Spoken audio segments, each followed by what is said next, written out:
엘리베이터 안 깜깜한 정전 속 낯선 남자와 마주친 순간 내 심장이 뛰기 시작했다. 63세 미술 강사 김선희, 남편을 잃고 쓸쓸함 속에 살아가던 그녀에게 찾아온 우연한 만남. 한밤의 고독과 뜻밖의 설렘 속 60대에도 시작된 금기된 사랑의 이야기. 지금 바로 시작합니다. 새벽 5시 30분 63세 미술 강사 김선희는 또다시 악몽에서 깨어났다. 남편 정수가 심근경색으로 쓰러지던 그날의 기억이 여전히 그녀를 괴롭혔다. 차가운 땀에 젖은 채 일어나 거실로 향했다. 여보, 오늘은 정말 더워. 당신이 있었다면 에어컨 틀어달라고 조르고 있을 텐데. 남편의 유골함 앞에 앉아 혼잣말을 하는 것이 선희의 일상이 되었다. 3년 전 갑작스럽게 세상을 떠난 남편의 사진 속 미소는 여전히 따뜻했지만 이제 그 온기는 차가운 유리창 너머로만 전해질 뿐이었다. 미영이 그년이 아빠 제사 때만 와서는 언제 또 올지. 선희의 목소리에 원망이 섞였다. 딸은 엄마가 혼자 사는 것을 걱정한다고 말하면서도 실제로는 한 달에 한 번도 안 찾아왔다. 하지만 대답은 없었다. 언제나처럼 오전 8시 선희는 무거운 몸을 이끌고 집을 나섰다. 37도를 넘나드는 폭염 속에서도 그녀는 반팔 셔츠와 긴 바지 차림이었다. 나이 든 몸을 가리고 싶은 마음과 자외선에 대한 걱정 때문이었다. 여름 무더위가 아스팔트를 녹일 듯 뜨거웠지만 그녀에게는 집 안의 적막이 더 견디기 어려웠다. 아파트 관리사무소에서 받은 청소 일로 하루를 버텨야 했다. 시급 9,000원에 하루 6시간, 한 달에 130만 원 정도의 수입이었다. 국민연금과 합쳐도 생활비가 빠듯했지만 무엇보다 집에서 혼자 보내는 시간을 줄일 수 있다는 게 더 큰 이유였다. 선희 씨, 오늘도 고생하시네요. 15층 복도를 걸레질하고 있던 선희에게 67세 경비원 박동훈이 말을 걸었다. 그의 목소리에는 다른 남성들에게서 느껴보지 못한 묘한 따뜻함이 있었다. 선희는 땀범벅이 된 이마를 닦으며 고개를 들었다. 동훈의 시선이 잠시 선희의 목선과 팔뚝에 머물렀다가 황급히 돌아갔다. 비록 63세이지만 선희는 여전히 우아한 자태를 잃지 않고 있었고 동훈은 그런 그녀를 은밀히 관찰하곤 했다. 동훈 씨도 더운데 고생 많으시죠? 혈압은 괜찮으세요? 이렇게 더우면. 아, 감사합니다. 하하. 나이 드니까 이곳저곳 다 아프네요. 그래도 이래야 먹고 살죠. 동훈은 머리를 긁적이며 쑥스럽게 웃었다. 사실 그는 선희가 청소하는 시간에 맞춰 일부러 그 층에 올라오곤 했다. 혼자 지내는 외로움을 달랠 수 있는 유일한 위안이었다. 동훈 씨는 혼자 사시죠? 선희가 조심스럽게 물었다. 네. 아내가 5년 전에, 그 뒤로는 혼자예요. 선희 씨도. 저도요. 3년 됐네요. 두 사람 사이에 미묘한 공감대가 흘렀다. 같은 상실을 경험한 사람끼리만 나눌 수 있는 깊은 이해였다. 그날 오후 2시경 갑작스러운 정전이 아파트 전체를 덮쳤다. 선희는 청소를 마치고 14층에서 1층으로 내려가던 중이었다. 엘리베이터가 11층에서 멈춰 서더니 조명이 모두 꺼졌다. 어떡하지? 갑작스러운 어둠에 선희는 패닉 상태에 빠졌다.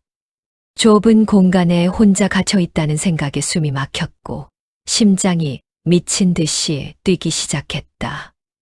남편이 쓰러졌을 때 그 무력감이 다시 엄습했다. 누구 없어요? 도와주세요. 선희는 비상벨을 연타하며 소리쳤다. 그때 인터폰 너머로 익숙한 목소리가 들려왔다. 선희 씨, 괜찮으세요? 금방 고쳐질 거예요. 제가 여기 있으니까 걱정 마세요. 동훈 씨, 다행이에요. 혼자였다면 정말 무서웠을 거예요. 동훈의 목소리를 듣자 선희의 심장 박동이 조금씩 안정되었다. 어둠 속에서 누군가의 목소리를 듣는다는 것만으로도 큰 위안이 되었다. 전기 복구에 30분 정도 걸릴 것 같아요. 그때까지 제가 계속 여기 있을게요. 혹시 답답하시면 말씀하세요.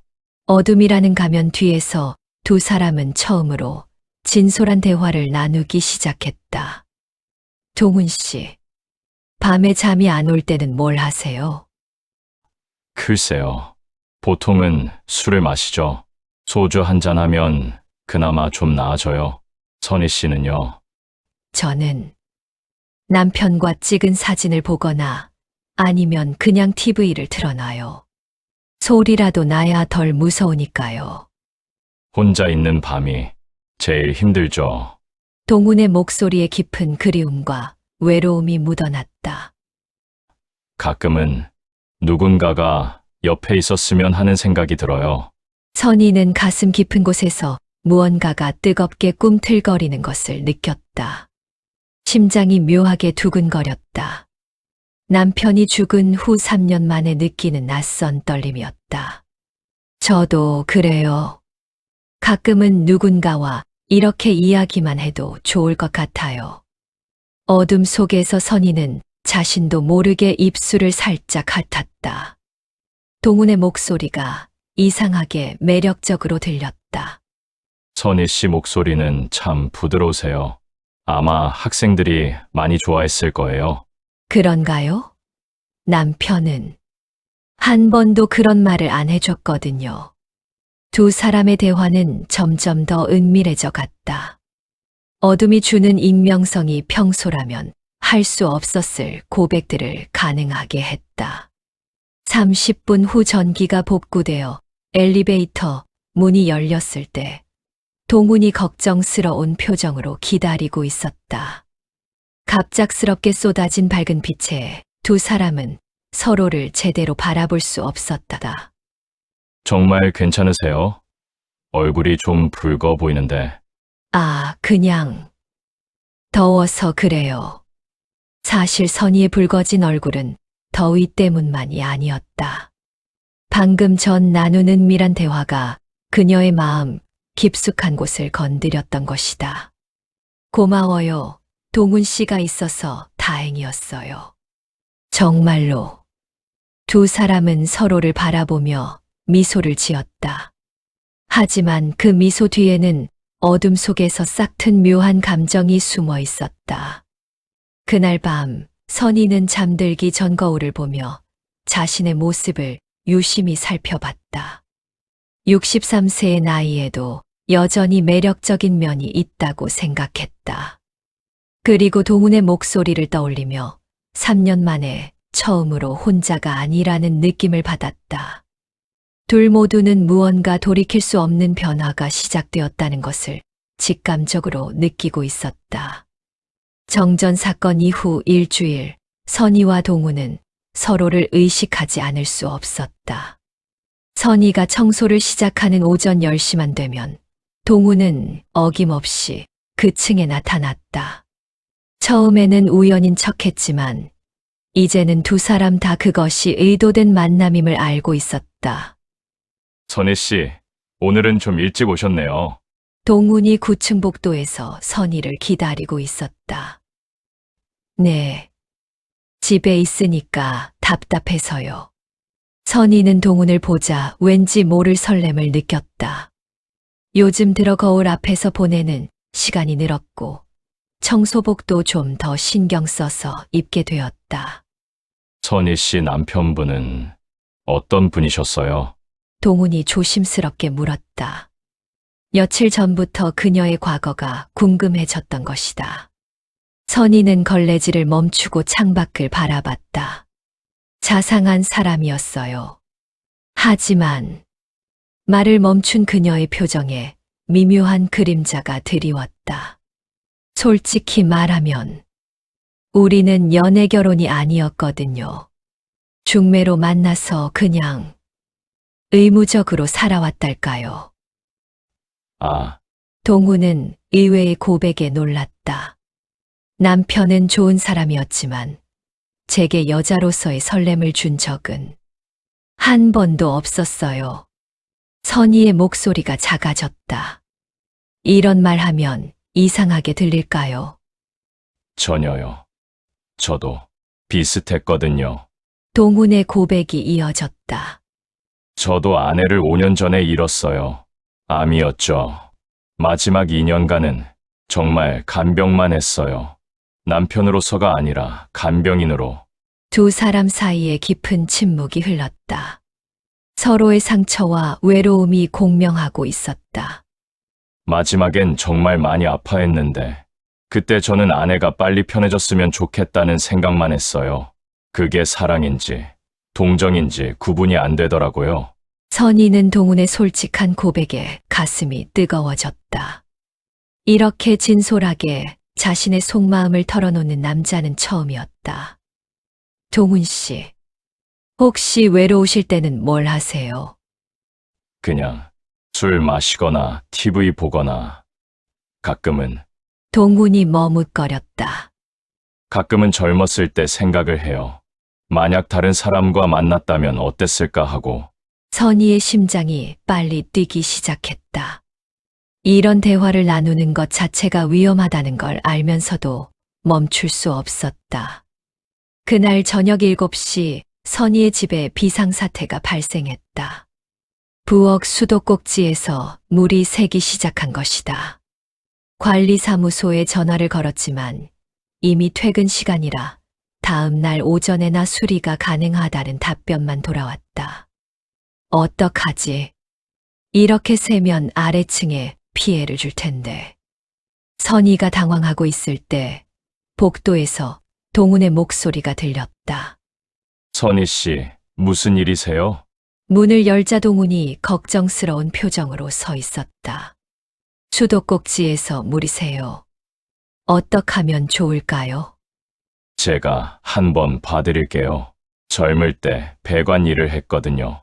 동훈이 선희의 집에 처음 들어서는 순간 두 사람 모두 미묘한 긴장감을 느꼈다. 남편이 죽은 후 처음으로 남자가 집에 들어온 것이었다. 실례하겠습니다. 동훈은 신발을 벗으며 주변을 둘러봤다. 깔끔하게 정리된 집 안에서 은은한 향수 냄새가 났다. 부엌으로 향한 동훈은 능숙하게 수도꼭지를 살펴봤다. 패킹이 노화된 것 같네요. 임시로 조치는 할 수 있어요. 수리 도구를 만지는 동훈의 손은 여전히 젊은 남자처럼 힘이 있어 보였다. 선희는 옆에서 그의 모습을 지켜보며 이상한 설렘을 느꼈다. 이걸 좀 잡아주시겠어요? 수도꼭지를 고정하는 과정에서 두 사람의 손이 스쳤다. 그 순간 전기가 통하는 듯한 감정이 교차했다. 동훈의 거친 손과 선희의 부드러운 손이 맞닿은 순간 두 사람 모두 숨이 멎는 것 같았다. 됐어요. 동훈이 몸을 일으키며 말했다. 하지만 두 사람의 시선은 여전히 서로에게 머물러 있었다. 고마워요, 동훈 씨. 커피라도 한 잔 드세요. 괜찮습니다. 이런 시간에 혼자 마시는 커피는 쓰기만 해요. 선희의 목소리에는 애절한 부탁이 담겨 있었다. 거실 소파에 앉은 두 사람. 선희가 내온 커피 향이 방 안에 퍼졌지만 더 짙은 것은 두 사람 사이에 흐르는 묘한 긴장감이었다. 선희 씨, 미술을 가르치시니까 손이 참 곱네요. 동훈의 시선이 커피잔을 든 선희의 손에 머물렀다. 선희는 얼굴이 붉어지는 것을 느꼈다. 63세의 나이에도 이런 설렘을 느낄 수 있다는 것이 신기했다. 동훈 씨 손도 일하시는 손치고는 섬세해 보여요. 선희도 용기를 내어 말했다. 이 나이에 그런 말씀을. 나이가 뭐 상관이에요. 사람은 마음이 중요한 거 아닌가요? 두 사람의 대화는 점점 더 대담해져 갔다. 커피 한 잔이 다 떨어져 갈 때까지 그들은 서로의 눈을 바라보며 말했다. 선희 씨, 혹시 동훈이 말을 꺼내려다 멈췄다. 뭐예요? 아니에요.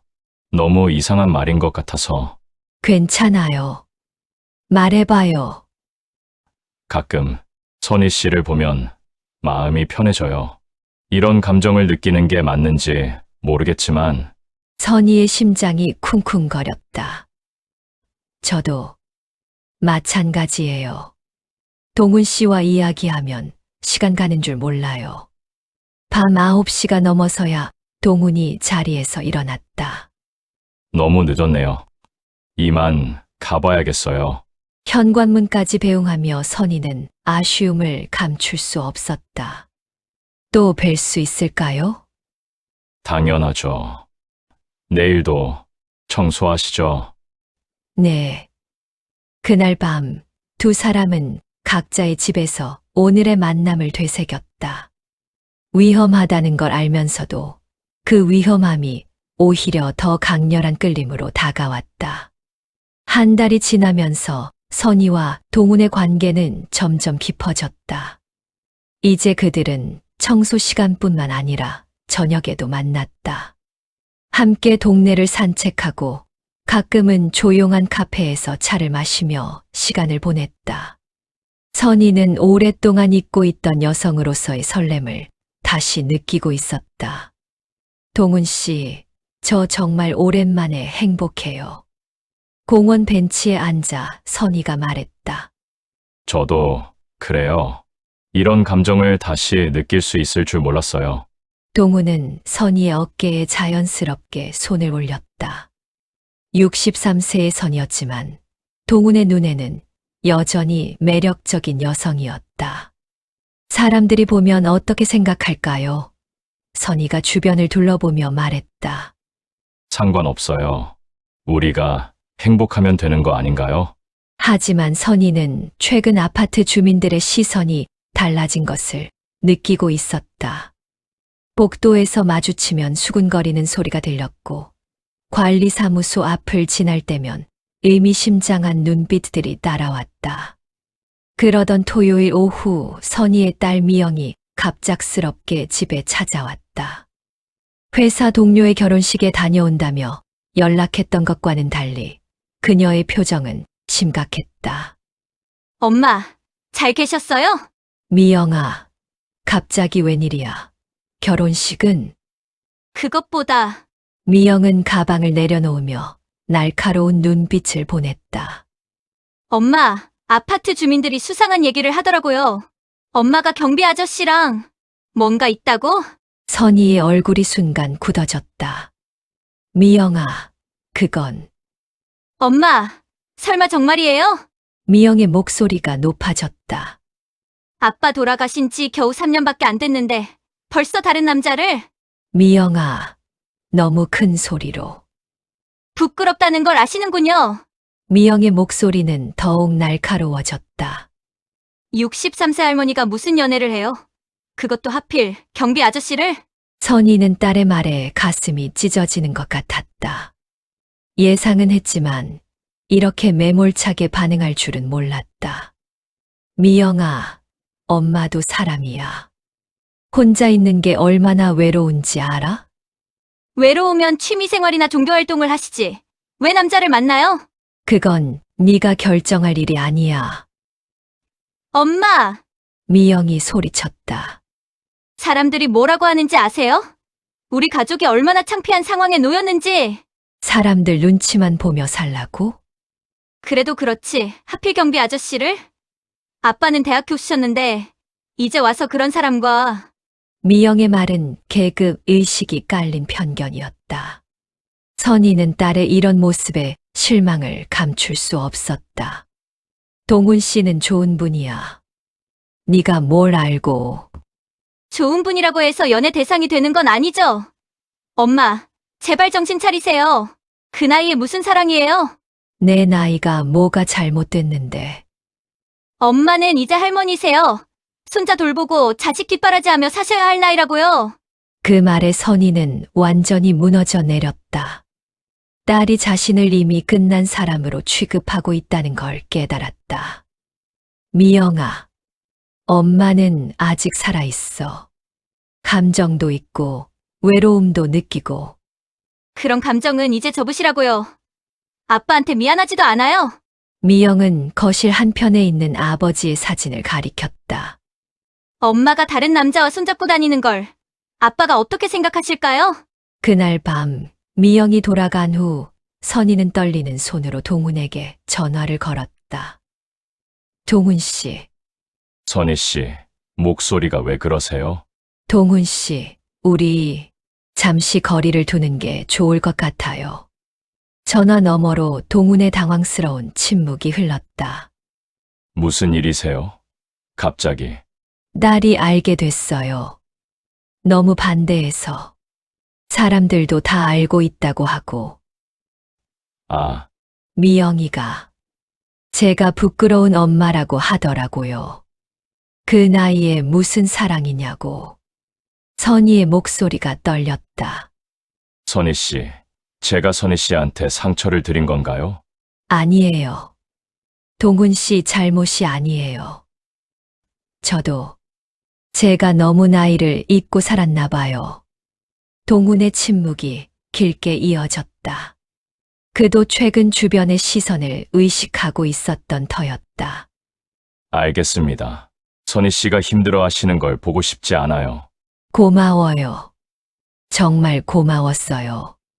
전화를 끊고 난 후 선희는 남편의 사진을 바라보며 눈물을 흘렸다. 사진 속 남편의 미소가 원망스럽기도 했고 그리운 마음도 들었다. 여보, 내가 잘못된 걸까? 정말 나는 이제 사랑할 자격도 없는 늙은 여자일까? 그녀는 거울 앞에 서서 자신의 모습을 바라봤다. 63세의 얼굴, 주름진 손, 처진 몸매. 딸의 말이 맞는 것 같았다. 이제는 할머니로서의 삶만 남은 건 아닐까. 그날 밤 선희는 동훈과 함께 찍은 사진들을 모두 지우고 그와의 추억이 담긴 물건들을 정리했다. 하지만 마음속 깊은 곳에서는 여전히 그를 그리워하는 자신을 발견했다. 한편 동훈도 자신의 작은 방에서 비슷한 고민에 빠져 있었다. 과연 자신 같은 경비원이 선희 같은 분과 만날 자격이 있을까? 주변 사람들의 시선과 선희의 가족을 생각하면 거리를 두는 것이 맞는 선택 같았다. 두 사람 모두 현실의 벽 앞에서 한 발 물러서기로 결심했지만 마음속 깊은 곳에 그리움만은 어쩔 수 없었다. 일주일간 서로를 의식적으로 피한 후 선희의 하루는 더욱 공허해졌다. 청소를 하면서도 자꾸만 동훈이 나타나길 기다렸지만 그는 보이지 않았다. 관리사무소에 가서도 그의 모습을 찾을 수 없었다. 동훈 씨 어디 가셨나요? 선희가 다른 경비원에게 물었다. 아, 박 경비님 말씀이세요? 며칠 전부터 안 나오셔서.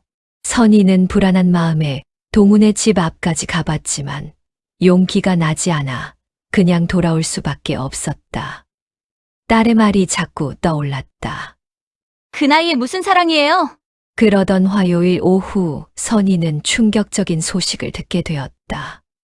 선희 씨, 들으셨어요? 박 경비님이 병원에 입원하셨대요. 같은 층 청소를 담당하는 김 여사가 다급하게 알려줬다. 뭐라고요? 선희의 얼굴이 창백해졌다. 어제 오후에 1층 로비에서 갑자기 쓰러지셨다고 해요. 혈압이 위험 수준까지 올라갔대요. 스트레스 때문인 것 같다고 하네요. 관리사무소 직원의 말에 선희의 마음은 완전히 무너져 내렸다. 자신이 거리를 둔 것이 동훈에게 스트레스를 준 건 아닐까. 죄책감과 걱정이 동시에 밀려왔다. 어느 병원이에요? 성모병원 응급실이요. 지금은 일반 병실로 옮겨졌을 거예요. 선희는 청소 도구를 그 자리에 내려놓고 병원으로 달려갔다. 택시 안에서도 가슴이 쿵쾅거렸다. 제발 괜찮기를, 제발.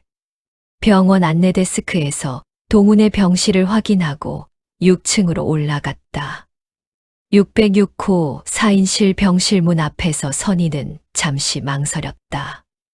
면회 시간도 거의 끝나가는 시점이었고, 혹시 동훈이 자신을 보고 싶어 하지 않을 수도 있었다. 하지만 더 이상 망설일 수 없었다. 문을 조심스럽게 열고 들어가자 침대에 홀로 누워있는 동훈의 모습이 보였다. 다른 환자들은 가족들이 면회를 와 있었지만 동훈은 혼자였다. 동훈 씨. 선희가 조심스럽게 불렀다. 동훈이 고개를 돌렸다. 선희 씨, 어떻게 여기를? 그의 얼굴은 일주일 만에 크게 야위어 있었고 입술도 바짝 말라 있었다. 선희는 가슴이 미어지는 것을 느꼈다. 바보같이 왜 혼자 아파해요? 선희의 목소리가 떨렸다. 선희 씨가 오실 줄 몰랐어요. 제가 이런 상황에 오지 않으면 누가 와요? 선희 눈에서 눈물이 흘러내리기 시작했다. 동훈은 선희의 모습에 당황했다. 울지 마세요. 저는 괜찮아요. 괜찮기는요.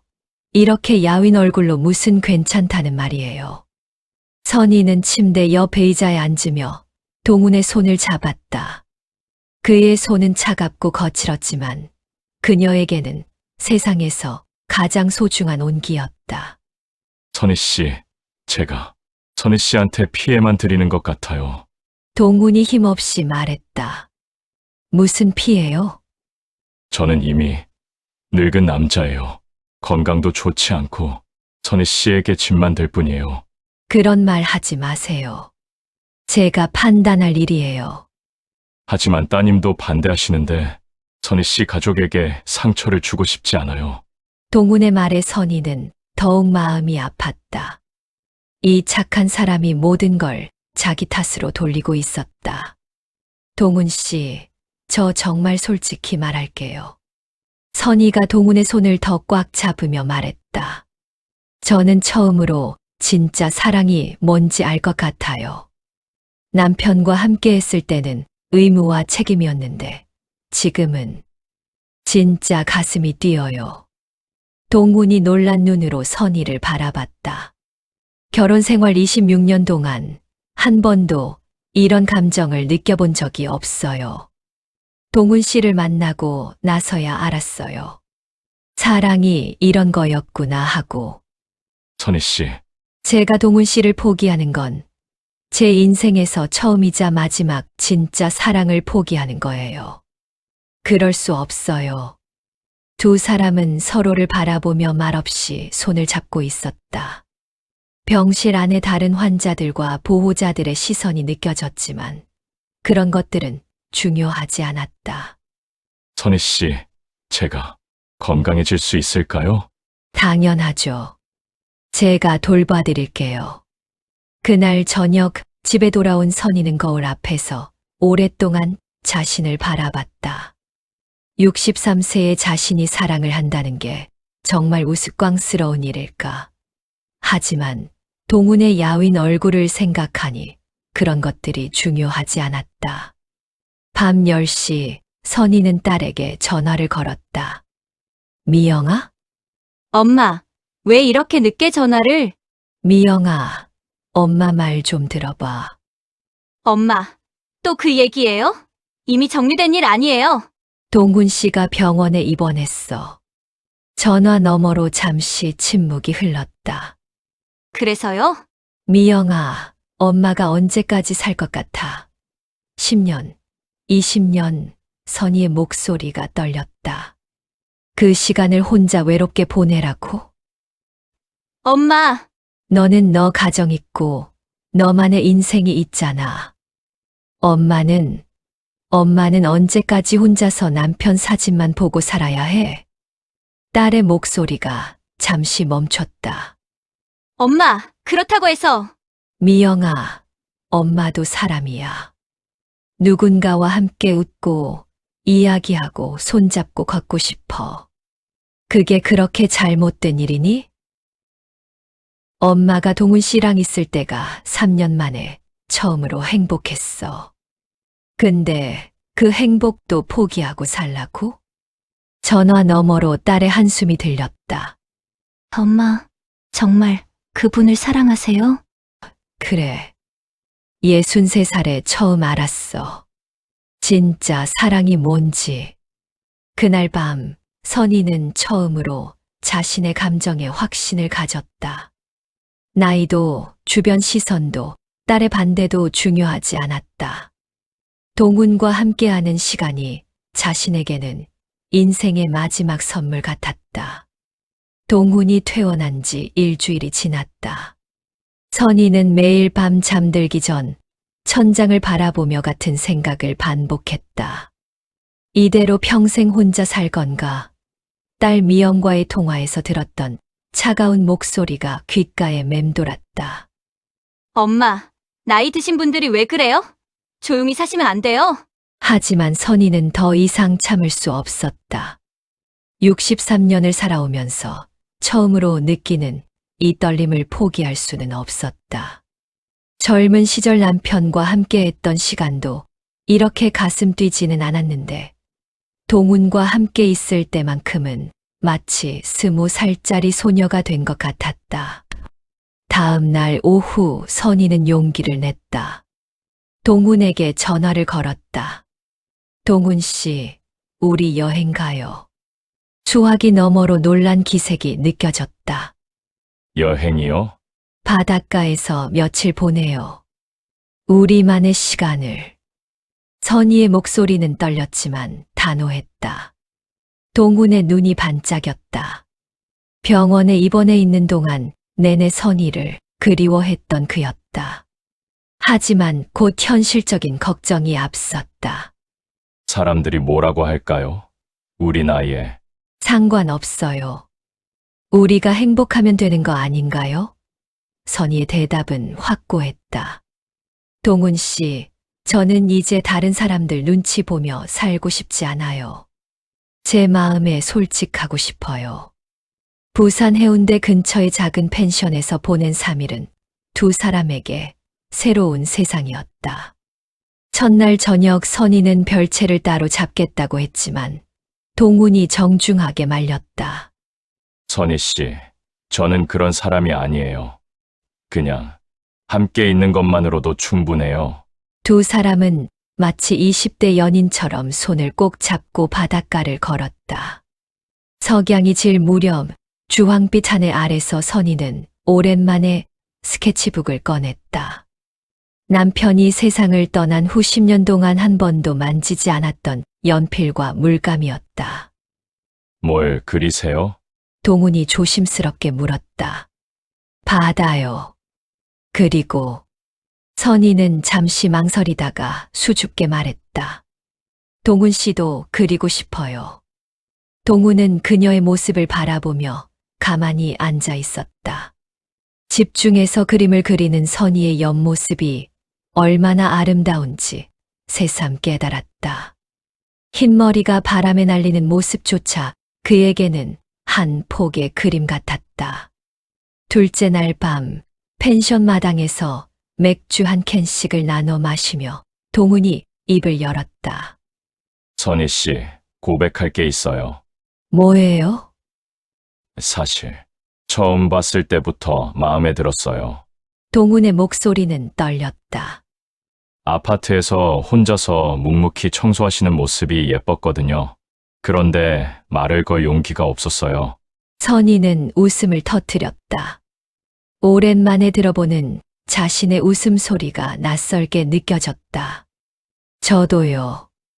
동훈 씨 목소리가 참 따뜻해서 라디오에서 들려오는 목소리 같았어요.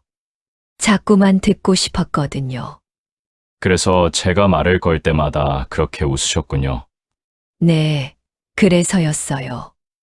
여행을 마치고 돌아온 후 의외의 반전이 있었다. 딸 미영이 먼저 연락을 해온 것이다. 그것도 평소와 달리 조심스러운 목소리로. 엄마, 생각해봤는데 뭘? 엄마가 행복하시면 저도 좋을 것 같아요. 대신 조건이 있어요. 선희는 가슴이 두근거렸다. 조건. 정식으로 소개시켜 주세요. 제가 동훈 아저씨를 직접 만나볼게요. 엄마를 진짜 좋아하시는 분인지 확인해보고 싶어요. 미영의 변화에는 이유가 있었다. 며칠 전 회사 동료와 나눈 대화가 그녀의 마음을 바꾼 것이다. 요즘 실버 세대들도 연애 많이 해요. 오히려 젊은 사람들보다 더 진실하고 깊이 있는 사랑을 한다고 하던데요.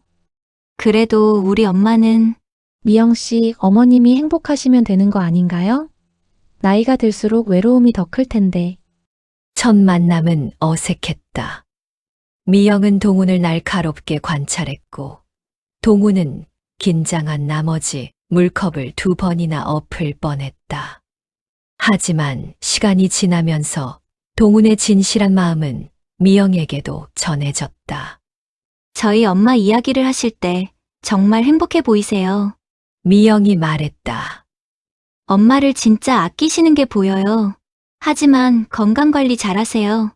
엄마가 또 상처받으실까봐 걱정돼요. 고맙습니다, 따님. 선희 씨를, 어머님을 평생 소중히 모실게요. 동훈의 눈가가 촉촉해졌다. 자식 같은 나이의 미영에게서 인정받는다는 것이 이렇게 감격스러울 줄 몰랐다. 6개월 후 선희와 동훈은 조용한 결혼식을 올렸다. 하객은 많지 않았다. 미영 가족, 동훈의 조카들, 그리고 병원에서 알게 된 몇몇 지인들이 전부였다. 하지만 두 사람의 얼굴에는 진짜 행복이 빛났다. 예식장 대신 선택한 곳은 작은 한옥 카페였다. 웨딩드레스 대신 한복을 입은 선희는 그 어느 때보다 아름다웠다. 연분홍 치마 저고리가 그녀의 얼굴을 더욱 환하게 만들었다. 선희 씨. 아니, 여보. 네, 여보. 서로를 여보라고 부르는 순간 두 사람 모두 눈물을 글썽였다. 63세와 67세의 신혼부부. 늦었다고 생각했던 나이에 찾아온 진짜 사랑이었다. 사랑에는 나이가 없다는 게 정말이네요. 선희가 말했다. 이제 시작이에요. 우리의 진짜 인생이. 동훈이 그녀의 손을 꼭 잡으며 대답했다. 식이 끝난 후 두 사람은 손을 꼭 잡고 카페 뒤편의 작은 정원을 걸었다. 4월의 봄바람이 그들의 한복 자락을 살랑살랑 흔들었다. 동훈 씨, 아니 여보. 선희가 말했다. 저는 이제 무서운 게 없어요. 나이 들어가는 것도, 혼자 있는 것도. 저도 그래요. 선희 씨와 함께라면 뭐든 할 수 있을 것 같아요. 그들의 사랑은 60대 이후에도 늦지 않은 사랑과 새로운 시작이 가능하다는 것을 보여주는 증명이었다. 황혼기에 찾아온 진짜 사랑. 그것은 그 어떤 젊은 사랑보다도 깊고 진실했다.